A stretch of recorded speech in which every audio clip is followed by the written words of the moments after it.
Yo guys, welcome back to another video on the channel, and today I'm going to be explaining player roles in FC25, how they work, the sort of players you want in those positions, and just how your players are going to play if they have the player role or not. But quickly before we get into this, if you are new around it, be sure to subscribe to the channel with notifications so you don't miss any of the FC25 content coming your way. We are a couple days away from the web app now, and I'm going to be posting all the sort of different content you guys are going to need to know, all the how-to content, the best ways for trading, all the tips and tricks, as well as just some regular content as well. So make sure you are subscribed with notifications turned on, but let's jump into it right now. So as you can see on screen, we have got the FootGG website, and it's got all the different player roles marked out like so. And if you didn't know, player roles are a brand new thing coming into this game. So if we go and search for like a Bellingham, for example, if we do go and find Jude Bellingham, we can see that he has 3 different player roles. He's got the Playmaker plus, he's got the Shadow Striker plus, and the Half Winger plus. So those are 3 different player roles that Jude Bellingham does have, and as you can see, they've all got like a position next to them, so they can show you sort of what positions he is going to be able to play. So if we do come back here and we go and click on the cam role like so, as you can see, we have got a bunch of different ones which we can see, and Playmaker was one that Jude Bellingham did have,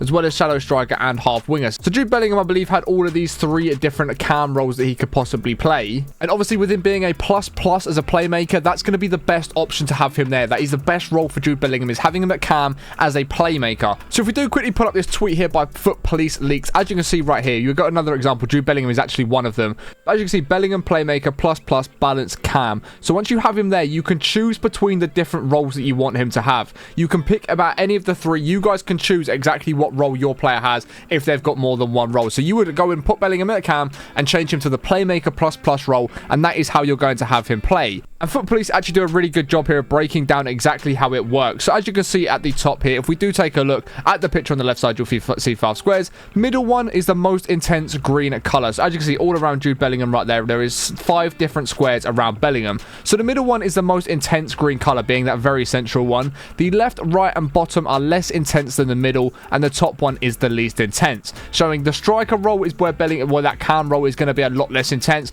and then the other 3 are a little bit less intense than the middle rather than just that central cam role, but they are the 3 areas that they can go into. So option A, the player doesn't have a role for this position. So if you're just using a player that has no roles for the cam role, they just have a cam card, there is no specific roles that they have within that area, the player will stay most of the time in the middle square. So if they've got no roles, they're strictly going to stick to that cam role. They're going to sit straight in the middle on that intense green square that we were just talking about. And then we've got players that have a role for this position, equals the player will go between the middle, left, and right bottom squares most of the time. So as long as your player does have a role for this, they are going to go between these 4 squares, between the 3 middle and the bottom one right there. Your players will roam around that sort of position. Option C is a player has a role plus for this. So as we saw for Jude Bellingham, he has 3 different roles, one being a plus and 2 of them being a plus role. So if they've got a plus role, for example, for this position, the player will go in all the squares. So the player will then start moving between all 5. They'll play all these middle 3 here, the bottom one in the middle, slip it into that central midfielder role, but they will also push into that striker role when needed as well.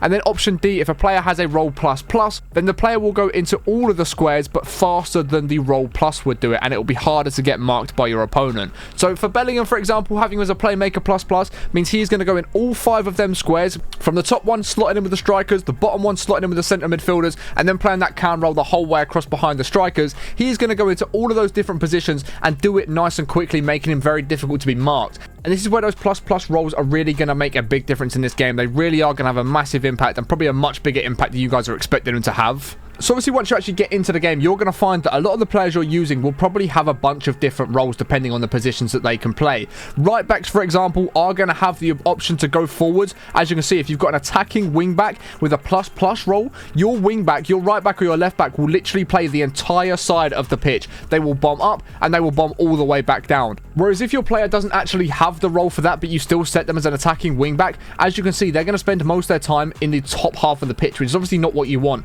which is why the roles are going to be so important for how the players play. Like I said, if you've got a plus wing back, they're going to be getting up towards the pitch to help you in the attack, but they are going to make sure they're getting back and spending a lot of time back defending as well. Whereas as you can see, the attacking one, if you don't have the role, they're just going to sit right at the top of the pitch, meaning you're basically not going to have a right back or a left back if you've got them set like this. And as you can see, wing back's going to be slightly more balanced. They're not going to push on as much an attacking wing back. So it's really going to give your players a lot of different options to play. We can even take a look at centre mids, for example. A playmaker is going to spend a lot of time in the middle of the pitch, almost playing like a number 10 in behind the striker rather than actually playing as a centre mid. You've then got a half winger centre mid who's going to be able to push a lot wider. So if you're playing something like a 4-3-1-2, for example, your left and right midfielders, you might want to have them on the half winger. So they do push out wide, they attack the channels, but they also come inside as well. You've then got the box-to-box. So if you've got a really good option for a box-to-box midfielder, if they've got the player roles, this is going to be a great opportunity to have them. If you've got a much better holding or a deep line playmaker, you can set them to be a lot more defensive. So the player roles are going to have a massive difference.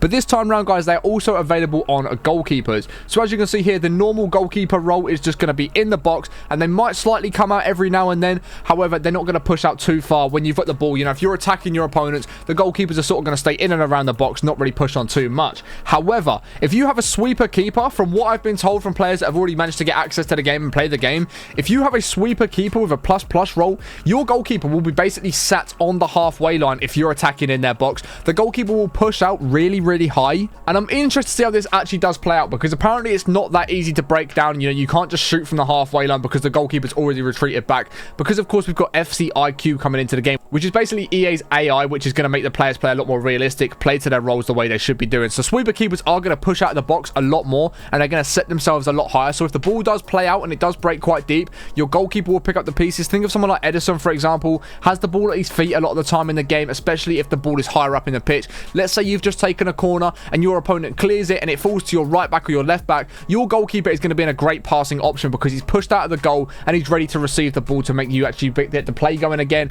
be able to regenerate the play and get back towards your opponent's goal. So goalkeepers are also going to have player roles this year, and I just thought I'd make a video explaining to you guys how a lot of these are going to change the way they play. And you'll probably find that depending on what position you're playing the player, some of them probably do overlap. Like if we have a look, for example, here, if we've got a player playing left mid, we have the inside forward. But if we switch to the left wing role, do we still have an inside forward? We do still have an inside forward, but as you can see, they are slightly different roles. As you can see, an inside forward for the left mid isn't going to come up to this very far corner, not really going to go near the corner flag, whereas if we switch it to a left winger, they are going to get up towards that corner flag. That's the only difference that there is, but it does mean your players are going to play slightly differently. So you might want to really break down what players have you got, what roles do they have, are they plus roles, are they going to really be able to dominate all the different areas within that sort of role?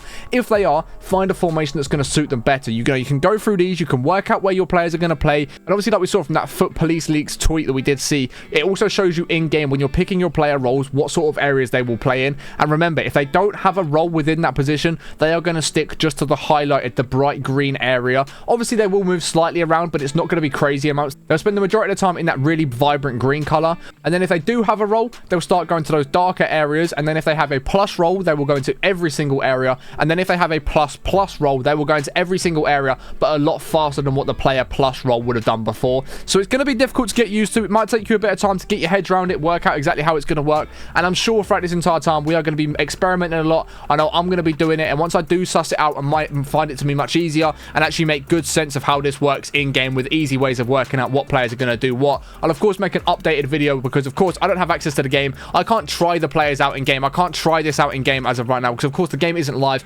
until Friday for me. So yeah, I can't actually get in the game and try it out, but as soon as I'm in game, I've messed about with it a little bit, I've sussed things out, I'm like, okay, these players definitely play a lot more like this. Like I said, once I've just wrapped my head around it and can make a much better understanding of it and make it, you know, a lot more seamless, I will make an updated video for you guys so you can see exactly how player roles do work in game as well as just on here. Hopefully today's video has helped you out, guys. If it has, be sure to smash a thumbs up. Let me know your thoughts on this in the comments below because I'll be very interested if you guys have got any more questions. I'll be more than happy to answer them if you do leave them in the comments below. Be sure to smash a thumbs up, subscribe to the channel notifications to not miss any more content on the channel. But I appreciate watching until the end. Have an amazing rest of your day and I'll catch you in the next one in a bit.